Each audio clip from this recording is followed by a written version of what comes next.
السلام عليكم يا أصدقائي يا حلوين يلي بتحبوا القصص الرومانسية واللي بيكون فيها مغامرات وتشويق وغموض. أنا شخصيا بحب النوع ده من القصص وهتلاقوه عندي في القناة هنا. أتمنى أن كنتوا تشتركوا عندي في القناة وتدعموها بلايكاتكم الحلوة وتعليقاتكم اللي أنا بحبها جدا جدا جدا. يلا بينا نبدأ القصة بتاعتنا الجديدة.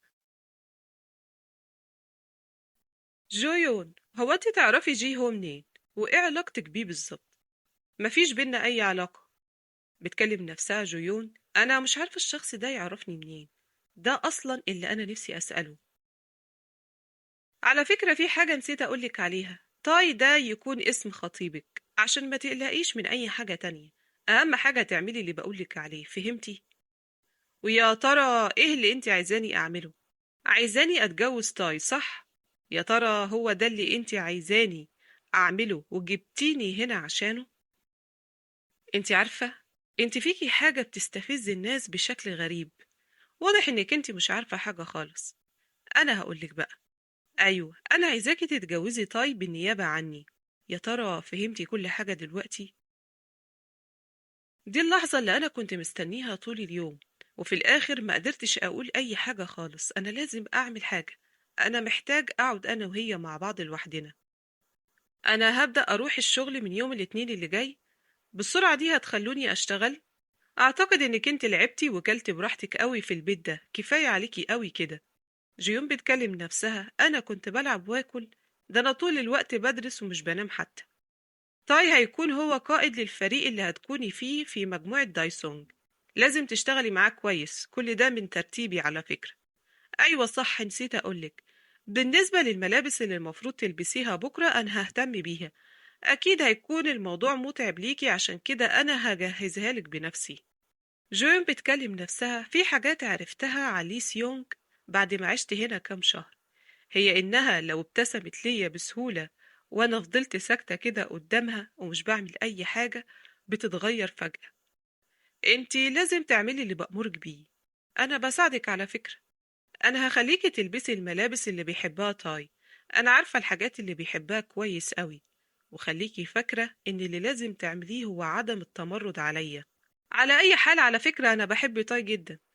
يا ترى عايزة أختك تعيش في أمان؟ الموضوع كله في إيدك وهشوف انت هتعملي إيه.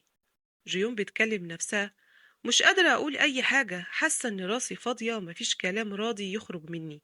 الأم قاعدة هناك بتشرب القهوة على مهلها، وكأنها متعودة على كده. سواء أنا اتكلمت أو ما اتكلمتش، إيه الاختلاف أصلا اللي ممكن يحصل؟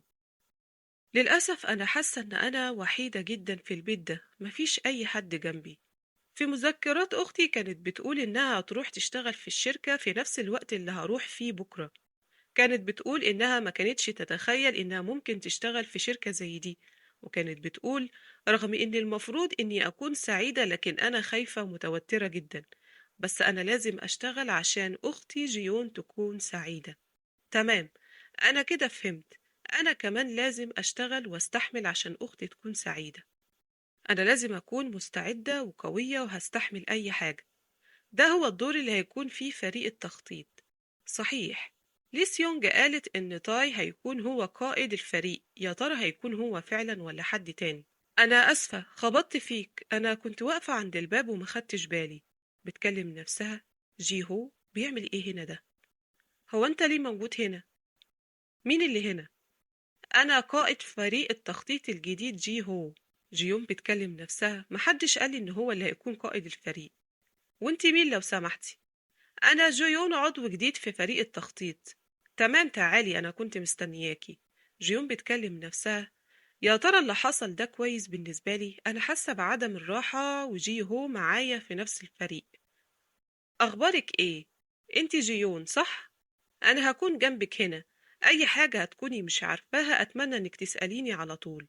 طيب هو أنا ممكن أسألك سؤال دلوقتي؟ هو أنا أقدر أعمل نسخة؟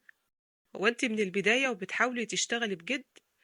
لو بدأتي بالطريقة دي مش هتقدري تستحملي لفترة طويلة. دي حاجة مش زي النسخ، ده شيء تاني خالص. بعد الغدا روحي للمدير. المفروض الموظفين الجدد مش بياخدوا أي مهمة دلوقتي.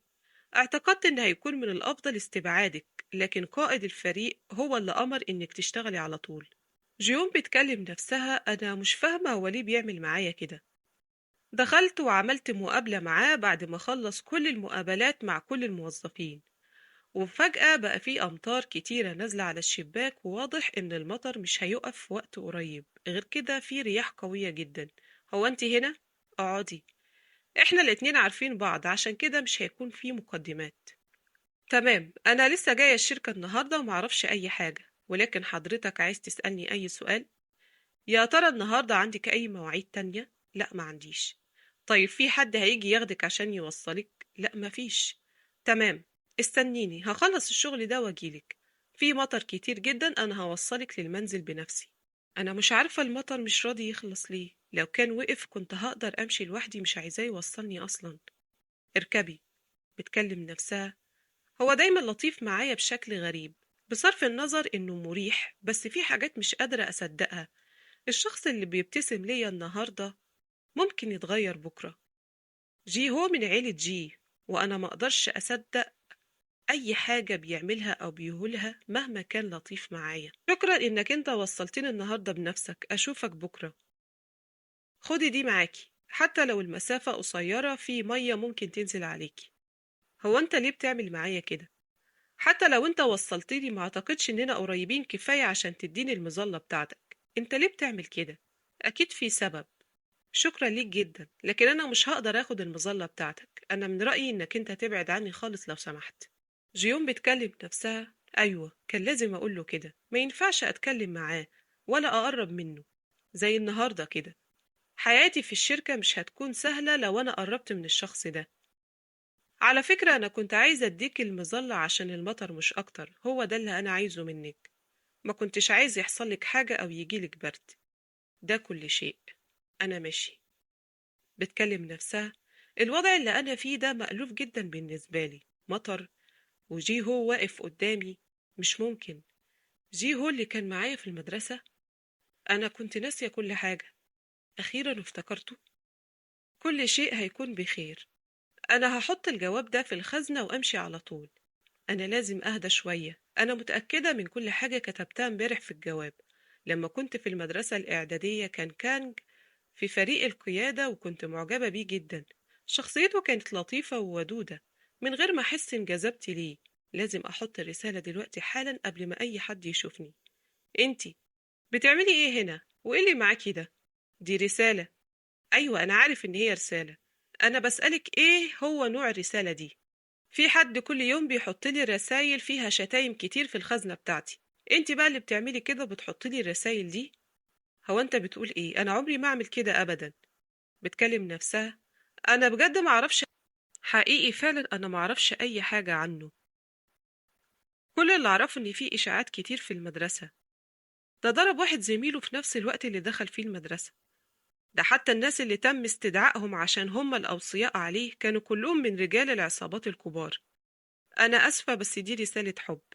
مفيش اي كلام فيه شتيمة على الاطلاق. هو انت بتحاولي تعترفي بحبك ليا عن طريق الرسالة دي؟ معلش، هو انت بتقول ايه؟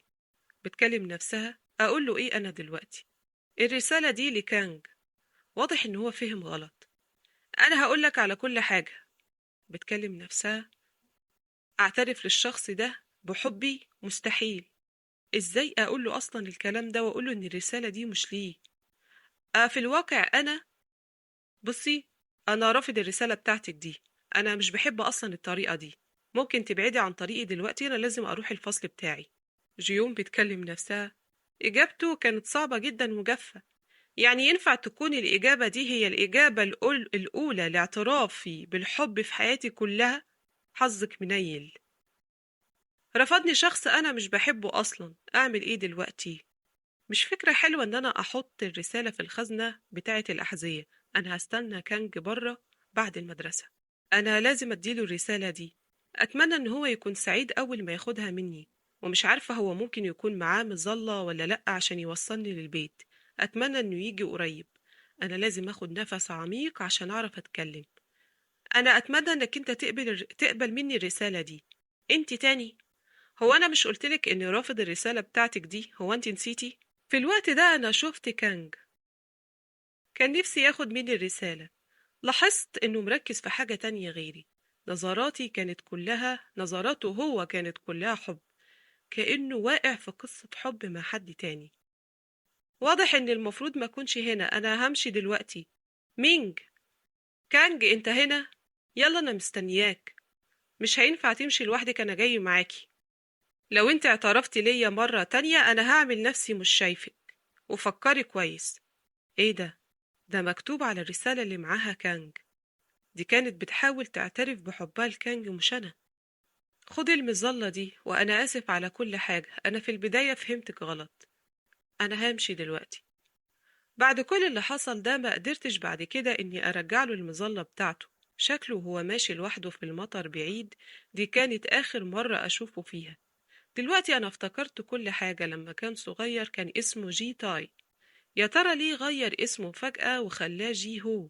الموضوع غريب. كان في إشاعات كتير عنه في المدرسة، لكن ما سمعتش أبدا إن هو ابن رئيس شركة كبيرة. فضلت أفكر فيه كتير. تعبيره كان بارد جدا. عيونه كانت بيبص لشخص كأنه مفتقده جدا. شوية بارد شوية لطيف، أنا مش فاهمة حاجة خالص. عايز أعرف أختي في مذكراتها لما عرفت إن جي هو في الشغل كان إيه رد فعلها. للأسف دي أول مرة حاجة تحصل مختلفة عن اللي مكتوب في يوميات أختي. الجدول الزمني الخاص بأختي مختلف عن الجدول الزمني اللي خاص بيا. السبب اللي خلى جي هو قائد الفريق في القسم اللي أنا فيه، ببساطة هو عمل كده بسببي. هو الوحيد اللي عايز يكون جنبي. قد إيه أنا حاسة براحة كبيرة وهو موجود. أخيرا المطر وقف. ده مش مكان جيون. أبي أنت قلتلي إنك هتخلي تاي مع جويون في مكان واحد. تاي كده موجود في الشغل اللي أنا بشتغل فيه. ليه جي هو راح واشتغل في القسم اللي جيون فيه؟ ليه كل حاجة مش ماشية بالطريقة اللي أنا عايزاها؟ أبي، ليه كل حاجة مختلفة؟ أنا مش فاهمة كل ده بيحصل ليه. وقت العمل عدى بسرعة. كان في حاجات كتير عشان أتعلمها، وكان في ملفات كتير لازم أنظمها. جويون، إيه رأيك في قائد الفريق الجديد؟ مش وسيم ورائع؟ وإنت يا هيدام، إيه رأيك في قائد الفريق؟ جيون بتكلم نفسها. جي هو وسيم جدا أكيد، كل البنات هتكون معجبة بيه. بيلبس بدل أنيقة، عيونه مثيرة للإعجاب، شكله وسيم طبعا. لازم يكون رائع. أول ما هوصل البيت أنا هستحمى بمية دافية وأنام في السرير على طول. وقبل كل ده هكلم أختي أطمن عليها وأتحقق من يوميتها. أنا أسفة جدا خبطت فيك من غير قصد. عاملة إيه في الشغل الجديد؟ أعتقد إنك هتروحي للمنزل يا جويون، صح؟ هو أنت بتعمل إيه هنا؟ أنا خلصت شغلي وكنت جاية عشان آكل العشاء مع جيهو. جيون، يا ترى عندك وقت؟ إيه رأيك تتعشي معانا أنا وجيهو؟ شكلك تعبانة جدا، عشان كده عايز أخليكي تاكلي كويس. جيون بتكلم نفسها. هو فعلا شخص جميل. كلماته مضللة وتعبيراته مضللة وسلوكه مضلل كمان. من الآخر شخص منافق وكذاب. أنا أسفة، ده عشا بين اتنين اخوات مع بعض، أنا ما ينفعش أكون موجودة. صدقيني أنا شايف إن دي حاجة كويسة إنك تيجي معانا. إيه رأيك يا جيهو؟ مش أنا صح برضو؟ أتمنى إنك أنت تكون حذر أكتر من كده، في عيون كتير في الشركة هنا. وإيه الغلط اللي أنا بعمله؟ دي خطيبتي. جيون بيتكلم نفسها. الجو كده مش مريح خالص. تمام، أنا هروح معاكم. جيون، يا ترى عاملة إيه في الحياة العملية؟ الحياة العملية كويسة جدا معايا، ودلوقتي بشتغل بشكل أفضل. طيب يا ترى جيهو بيعاملك كويس؟ أتمنى إنك أنت تكون عادل من فضلك، أنا لسه جديدة في الفريق ومفيش علاقة بيني وبين القائد. كويس كده، الوضع مريح جدا. بس أنا لسه حزين.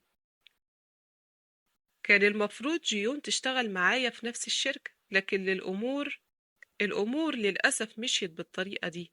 أنا وإنتي وجيهو لو كنا اشتغلنا مع بعض الشغل كان هيكون ممتع جدا. إيه رأيك يا جيهو؟ كلامي صح ولا لأ؟ لأ، كلامك مش صح. أنا مش حابب كده خالص أصلا، وما عنديش أي نية إني أشتغل معاك. أنت شايف يعني إن الشغل مع جويون ممتع أكتر؟ الشغل معاها ماشي كويس جدا وهي مجتهدة. وإنت يا جيون إيه رأيك؟ تحبي تشتغلي معايا أنا ولا مع جيهو؟ جيون بتكلم نفسها. هو إيه السؤال ده بقى؟ جيون، أرجوك اختاريني أنا واشتغلي معايا. تمام، أنا هختار إن أنا أشتغل مع تاي. بجد؟ طيب ليه اخترتيني أنا؟ بصراحة أنا حبيت الشغل مع جيهو، لكن عندي فضول برضو إن أعرف قائد الفريق تاي كويس، وأعرف طريقته في الشغل عاملة إزاي. انتي جشع جدا يا جويون. جيون، هو إيه اللي حصل امبارح؟ تقصدي إيه؟ مش فاهمة. سمعت إنك خرجتي مع قائد الفريق وشخص تاني كمان من دلوقتي، وبقى فيه إشاعات. أيوة، انت عارفة قد إيه قائد الفريق ده وسيم ومثير، وغير كده مش مرتبط كمان. الإشاعات بتنتشر مع كل خطوة بيقوم بيها قائد الفريق. الموضوع ما كانش كبير، دي كانت مجرد وجبة مش أكتر. وشفت حد أعرفه كمان يعرف القائد، وبالطريقة دي خرجنا إحنا التلاتة. تمام، أنا كده خلصت كل حاجة. انت جميلة قوي يا جويون، وكمان اللون الأزرق حلو عليكي جدا. جيون بتكلم نفسها. انت كدابة جدا. أنا أكتر واحدة عارفة إن اللون الأزرق مش مناسب ليا أبدا. عايزة تخلي شكلي وحش دايما. هو ده يعني اللون المناسب لتاي؟ روحي واستمتعي مع تاي النهاردة. نسيت، لما تخلصي مقابلتك معاه لازم تيجي وتقوليلي على كل اللي حصل بينك وبينه، تمام؟ جيون، أخبارك إيه؟ شكرا إنك جيتي هنا وقابلتيني. من فترة قصيرة كنا مع بعض على العشاء، يا ترى خلاص اتعودتي عليا؟ جيون بتكلم نفسها. في كل مرة تاي يكون متصل بالعين معايا بيظهر لي ابتسامة ملهاش مثيل. كانت ابتسامته المعتادة. أنا لو اتجوزت من الشخص ده حياتي هتكون تعيسة. أعمل إيه وأهرب إزاي؟ آنسة جيون، ممكن أطلب منك شيء واحد؟ طبعا تقدر. إيه هو النوع المناسب ليكي؟ أعتقد إني لازم أعرف. زمان كان في شخص بحبه، كان لطيف ومراعي، كان طالب أكبر مني في مجلس الطلاب. بتكلم نفسها. إيه ده؟ هو كان شكله عامل إزاي؟ ليه شكل جي هو اللي عمال يجي في بالي؟ مش قادرة أفتكر الشخص التاني أبدا. طيب، يا ترى أنت كمان إيه هو نوعك المثالي بقى والمفضل؟ جيون هي نوعي المثالي. بالطريقة دي هنقدر نرتبط، صح؟ عشان كده كلميني عن نفسك كتير في المستقبل. جيون بتكلم نفسها. كلماته وتعبيراته كانت بتقول إنه مضطر إنه يحبني. كلمات كلها جافة ملهاش معنى. فكرت إنك أنت تخليني نوعك المثالي، ده معناه إن في نوع مثالي تاني أنت بتحبه. آنسة جيون، أنت حادة جدا في الكلام في الموضوع ده. أنا حبيت واحدة واثقة من نفسها، عند الضرورة بتوضح وجهة نظرها. هي واحدة أنيقة ولطيفة، لكن ما تقلقيش، هي من الماضي. زي ذكرياتك عن الشخص اللي حبيتيه في مجلس الطلاب زمان. دلوقتي نوعي المثالي هو أنتي. جيون بتكلم نفسها. تقريبا ده هو الطريق للمطعم اللي هناكل فيه. كل اللي أنا حاسة بيه دلوقتي هو إن أنا عايزة أروح البيت حالا. جويون، لو ما عندكيش مانع ممكن تخليني أشتري لك شوية ملابس؟ وليه فجأة كده؟ مفيش مشكلة، مش لازم ترفضي. الملابس بتاعتك النهاردة مناسبة ليكي جدا. لو انت بتحبي النوع ده من الملابس أنا عارف محل كويس جدا. جيون بتكلم نفسها. أنا أصلا مش بحب النوع ده من الملابس. ليه سيونج هي اللي اختارته. كل شيء جاهز، الموظفين هيكونوا معاكي. أنا اخترت كل الملابس المناسبة ليكي كلها هنا. جيون بتكلم نفسها. هو تاي ليه مستعد بالشكل ده من غير ما يقول لي حتى أي حاجة؟ الفستان ده أنا شفته في مكان قبل كده. تقدري تلبسي الفستان ده لو عجبك، فيه مراية هنا. جيون بتفتكر. جيون، انت جميلة جدا، اللون الأزرق حلو عليكي جدا. تكلم نفسها. فهمت، كل الملابس اللي هنا هي نفس ملابس لي سيونج. يا ترى الفستان ده مين اللي اختاره بقى؟ احنا اخترنا كل الأنواع اللي تناسبك. جيون بتقول لها. هو انت اخترتي فعلا النوع ده عشان هو مناسب ليا؟ بتكلم نفسها. واخده حقير. دي واحدة أنيقة وواثقة من نفسها، وبتوضح وجهة نظرها عند الضرورة. واضح إنك أنت أخطأت بيني وبين شخص تاني. أنا آسف يا جويون، أعتقد إن الملابس ما كانتش عجباكي. كان لازم أخدك لمكان أفضل. الملابس دي مش مناسبة ليا. أعتقد إنك أنت أخطأت بيني وبين شخص تاني. المحل ده لي سيونج هي اللي دايما بتروحه، صح كلامي ولا لأ؟ ما كنتش فاكر إنك هتاخدي بالك من كل حاجة زي دي. أنا متفاجئ جدا إنك من أول مرة وقدرتي تعرفي كل حاجة. بتكلم نفسها. أنا نفسي أن أضرب الوغد ده في وشه، لكن للأسف لازم أتحمل. أنت شخص وقح جدا يا سيد طاي، أكتر مما كنت أتخيل. تعال ورايا، عايزاك تركز قوي هنا. دي الملابس اللي أنا بحبها جدا، بحب البنطلونات أكتر من أي حاجة، وبحب الأحذية الرياضية أكتر من الأحذية التانية، وبحب إني أروح السينما أكتر مش الكافيه وأشرب قهوة. أيوة صح، ونسيت أقولك أنا عنيدة جدا. ما تحاولش إنك أنت تغيرني، كل ما هتعمل كده هتلاقيني مش طايقاك أكتر. أنا آسف، ما كنتش أعرف. طبعا هتعرف منين؟ إحنا اتقابلنا مرة أو مرتين، ولكن أنت لازم تشتغل على نفسك شوية عشان تعرفني أكتر. وعايزة أقولك على حاجة مهمة، أنا عمري ما هكون ليس يونج. فهمت كلامي كويس؟ تمام، فهمت كلامك وهيفضل في ذهني دايما.